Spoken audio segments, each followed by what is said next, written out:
গভীর রাত, চারপাশে নিস্তব্ধতা, শুধু দূর থেকে ঝিঝি পোকার ডাক শোনা যায়। বারান্দার ম্লান আলোয় বসে আছে এক কিশোর, রাফি। দু চোখে অজস্র স্মৃতির ঝড়। এই বারান্দায় তার মা তাকে কত আদর করে গল্প শোনাতো, যা সে এখনো কানের কাছে শুনতে পায়। আজও সে শুনতে পায় মায়ের মিষ্টি কণ্ঠ, রাফি ঠান্ডা লাগবে বাবা, ঘরে আয়। সেই কণ্ঠ এখন শুধু স্মৃতির মাঝে বেঁচে আছে। মৃত্যুর পর থেকে রাফির পৃথিবীটা যেন থেমে গেছে। স্কুলে সবাই মায়ের হাত ধরে আসে, আর সে একা। মায়ের ছোঁয়া না পাওয়া সেই শূন্যতা তার বুকের ভিতর কাঁটার মতো বিঁধে থাকে।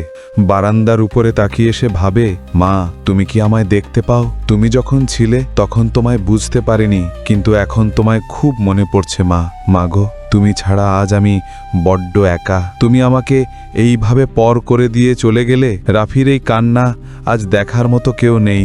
মা ছাড়া পৃথিবীটা যেন এক বিশাল শূন্য ঘর। রাফি ভাবে একদিন হয়তো আকাশের ওপার থেকে মা আবার ডাকবে, রাফি খেতে আয়। সেই আশাতেই সে বেঁচে আছে, মায়ের ভালোবাসার ছায়ায়, যেটা মৃত্যুর পরও নিভে যায়নি।